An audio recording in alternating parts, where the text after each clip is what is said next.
the Italian Renaissance at least, the Turks conquered Constantinople, which led a bunch of the old Byzantines into Italy to give a bunch of their culture over and a bunch of their texts.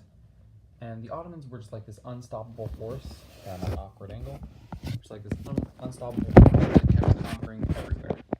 So they seemed completely unstoppable, and they were even successful in taking Romanian territory in Wallachia, but the Hungarians stopped them from taking the Danube Valley, which is going to be important. You don't need to memorize like the exact place, but that place will be important even just strategically, even if you don't need to know the exact name. So they had internal problems in the 16th century, which stopped them from attacking Europe any further. But the reign of Sultan, which is like their king, Sultan is king, you should probably know that, Sultan, S-U-L-T-A-N, Sultan Suleiman, pronounced Suleiman, the first, also the Magnificent, because one title is not enough. He brought the Turks back to, the Ottoman Turks back to Europe's attention. He advanced up the Danube, that valley place, and they seized Belgrade and Hungary. They also seized Hungary, like the entire country, just took it. And they attempted to conquer Vienna in 1529. Vienna's going to be important later. At the same time, the Turks went down the Mediterranean. They were trying to take over the entire Mediterranean Sea, and it was looking like they were going to do it until the Turkish fleet was utterly destroyed and wrecked, not by Ben Shapiro, but by the Spanish Armada at La Lepanto. Sorry if I'm pronouncing that wrong. You don't even know it anyway, so it's okay. Just know that the Turks were defeated, their Armada were defeated by the Spanish, and that's why they didn't take over the Mediterranean, because that might be a test question. So, remember how the Europeans had like a bunch of crusades and murdered Jews and Muslims and everyone because they wouldn't accept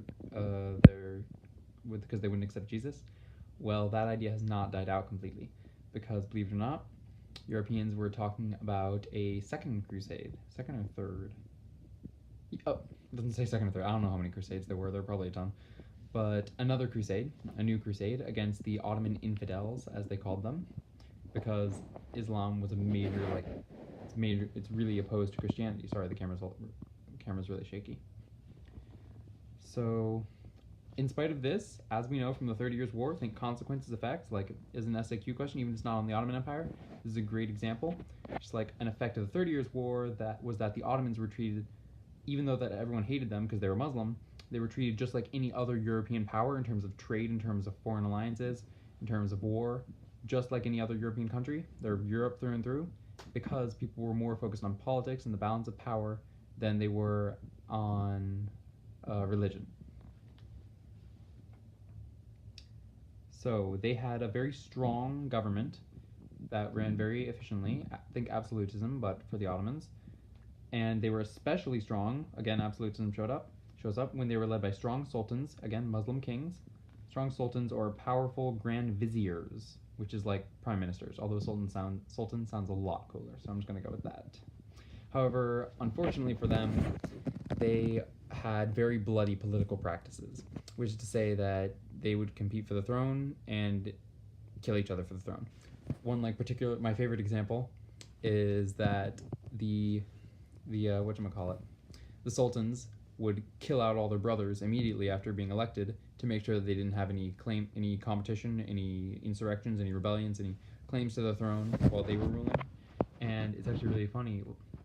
Maybe funny is not the right word, but it's really interesting because that's exactly what Kim Jong-un did in modern day North Korea. It's what he did, I believe, to his cousin or maybe uncle. I think uncle. Fed him to dogs, apparently. But it's really cool how you see these practices, they don't die out, they just evolve over time.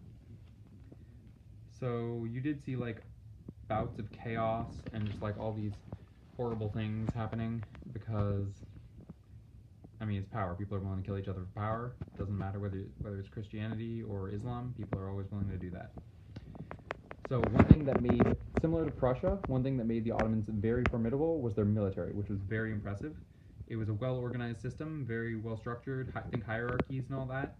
And you need to know this, there was an especially outstanding group called the Janissaries. I'll spell that for you. Janissaries. Ssaries. And this is a particularly messed up group because the Janissaries, they were a group of soldiers who were Christian boys kidnapped as children and forced into Islamic culture and to take on their religion and to fight against their Christian brothers, which is just really messed up when you think about it. So don't think about it too much. They had 8,000 troops, stuff like that, and they had to be personally loyal to the Sultan. You know, they're brainwashed, given that propaganda. Hitler was not the first to use it. It's been used all throughout European history. Good. Anyway, in the first half of the 17th century, the Ottomans kind of didn't affect Europe at all, didn't really do anything. They were just this sleeping giant. But, yeah, because they were satisfied with the status quo, right? So trade's going great, they are stealing Christian children, everything's going great. But by the second half of the 17th century, the Ottoman Empire took offensive, which means they went out to attack Europe.